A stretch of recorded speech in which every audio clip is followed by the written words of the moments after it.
Incremental greetings. So there's the news that Supermemo is not democratic. It's closed source. But do you know that there are some products or companies that they do listen to the audience, to their user base, and they add features or customize the experience based on the needs and requirements that the users voice. That's not the case in Supermemo. They don't add LaTeX. That was requested more than a decade ago. But Piotr Wozniak says, nope, we're not going to add LaTeX. We think it's not worth it. This is one case, one example. There are many. Why this happens? Let me first mention what they say before I add more of my 2 cents. User feedback is welcome, but ultimate decisions must take into account a number of factors like technical limitations, available expertise, costs, trade secrets, market research, science of learning, which may be counterintuitive, and so on. And I think that's the case. So most of the time, yeah, trade secrets. They're not going to reveal their algorithm and so on. Gotcha. Or something is very costly. Because this company is very small, the amount of license keys they sell is quite limited. So the amount of money they get, at least for the Supermemo for Windows, by the way, I'm not talking about the Supermemo language app with pre-made courses, which will make more money, obviously. Then available expertise. They are using an obsolete programming language or very obscure programming language. So there will also be technical limitations because of that, and so on. But more importantly than that is first, hey, I want to add this so I can cram because of my exams. This is not going to be added because it's a violation of the principles in Supermemo, that is self-directed learning. And many other things that, for instance, me included, when I was a noob, hey, why don't you have this? Or why this is not like that, and so on. But later on, when then you became knowledgeable about incremental learning, now makes sense. I'm saying this very high level, not how it's implemented in Supermemo, that, why I have to click twice here, stuff like that. No, very high level in the method of incremental learning. So as a user for me, that's quite limited, right? Because the experience is not how I like it. I have to use third-party tools or hacks so the user experience is less friction, creates less friction, and so on, but it's not going to change. I did some small requests, like for instance the reference is here, that they could be targeted on a specific CSS class instead of everything. This would be like a 5-minute job, to be honest. This was not added, even though this is very small, but there are some other features that are really cumbersome, to the point that you stop using that. It's sad. First, Piotr Wozniak is extremely stubborn. You won't convince him. Unless he will use it himself, because it's very idiosyncratic software. Supermemo started to satisfy his own needs 3 decades ago. And it is still the case. Why he doesn't add proper PDF support? Because he's not going to use it. He doesn't see the need for it. He doesn't care. Supermemo at this stage in life, after more than 3 decades, is just in feature-breaking bug fixing. There are more than 5,000 bugs that are documented for years. They haven't did anything about them. They will only fix, you cannot import from Internet Explorer. Okay, let's do it for Chrome and Edge now. It's in survival mode. The updates are not there anymore. This is for the technical perspective. And for the science of learning. That nope, this goes against incremental learning principles, self-directedness. Out. That day I want to create a closed deletion with multiple deletions at the same time. You won't see that feature ever in Supermemo. Even though you can then later manually edit and have the same result, you won't have the feature. And then one final thing, the word from the CEO, which is the CEO of Supermemo World, the language app. He doesn't invest time with Supermemo for Windows, the incremental learning app. And instead of pronouncing his name, the CEO of Supermemo World is Christoph Vidalek. Supermemo is what they say. The development of Supermemo World is driven by the science of learning and market research.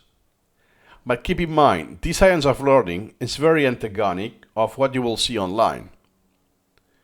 The well-schooled research versus the free learning paradigm. In few words, school system, Prussian system, classroom, teachers versus self-directed. You are your own teacher. You can learn by yourself with materials and asking questions and so on. You don't need anyone else. You can self-teach, self-taught everything. In particular, Supermemo.com. Let me click. Supermemo.com goes to this, the language app. Remember, it's not the same thing, but they do have the copyrights of the incremental reading app because they co-founded the company. In particular, Supermemo.com is a crafter to find a compromise between effective learning strategies and user needs. Yes, in the sense that they will sacrifice something that they think it goes against the theory, the research, but is in high demand. Because at the end of the day, it's a business. So you want people to be satisfied, so they pay a monthly fee for that product. So you have a compromise in between. As such, the control of the development process cannot be in any way delegated to a third party. So they develop their own tools to have full control. This is exactly how we think it should be. We always welcome your feedback though. Yeah, and it stays there. Usually it's neglected. You will see in Supermemopedia people asking the same thing over and over again. Yeah, suggestions not in consideration. How to update Supermemo, that will be nice. Put all collection files and nothing, that's not... Exactly. PDF, text-to-speech support, advanced backup solution, please don't use the built-in. It's not a backup, it's a full copy every time.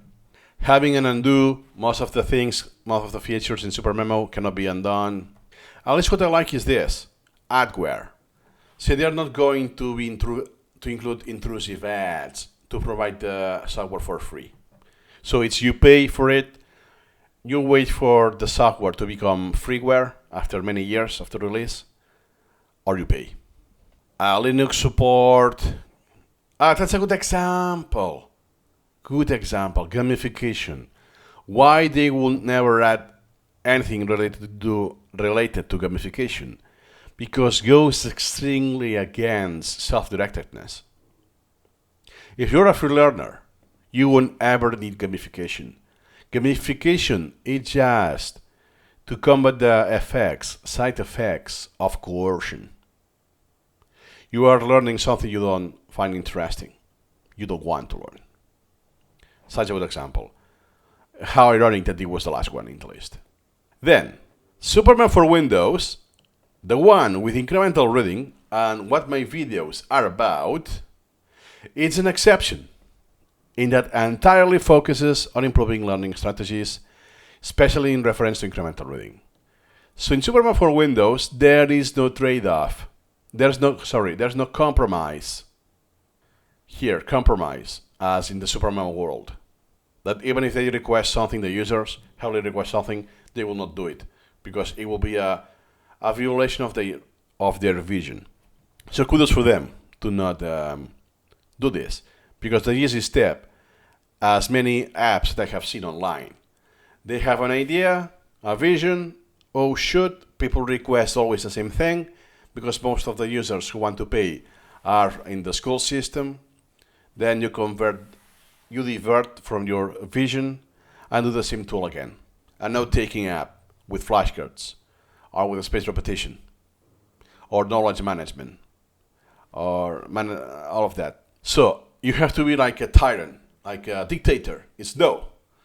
Regardless of what you say, the tool I'm providing is incremental reading for free learning. I will not add anything that goes against this, goes against free learning, which could be seen as some, paradox.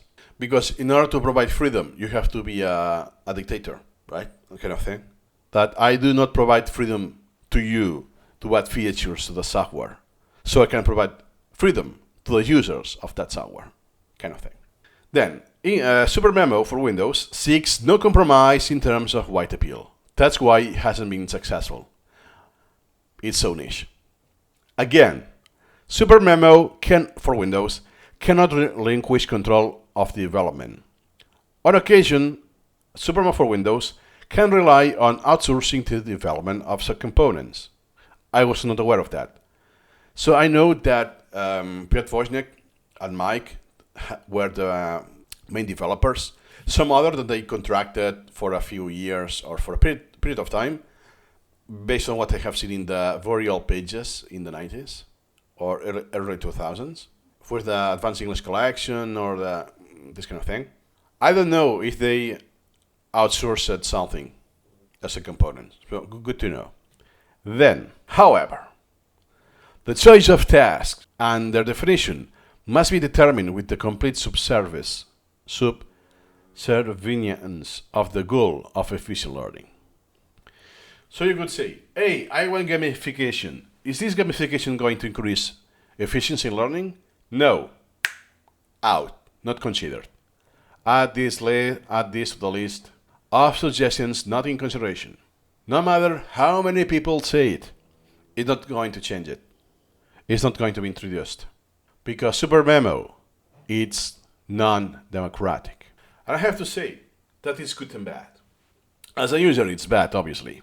But at the same time, what I would have requested at the very beginning, when I had no clue about incremental reading, it would have done a lot of damage. Because, now I can have this flow. And I'm pretty sure that I will have kept using those flows. And I will have no opportunity or no window to grow, to fully understand incremental reading, the incrementalism, and everything that it takes. And that's the issue with Anki. I have used Anki for more than 15 years, and I have been using hundreds of add-ons across the years. And some of the bad habits and bad practices were heavily magnified because of add-ons. But those add-ons is because someone had this idea as well, or was requested by the community. And even though you could say, oh, thank you, it's democratic, it's open source, at the same time could be a double-edged sword, that then from the other side is harming you in a way that you cannot imagine.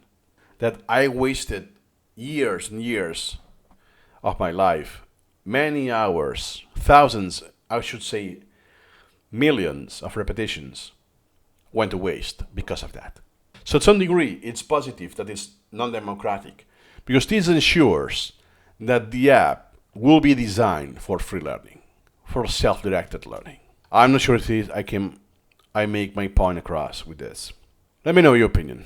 But I'm pretty sure if there's an open source version of Supermemo, the Supermemo of our own, I can really tell you, it will be really, really easy for them or users to request and the developers to do features that go directly against the principles of spaced repetition, incremental reading, self-directed learning, and all of that.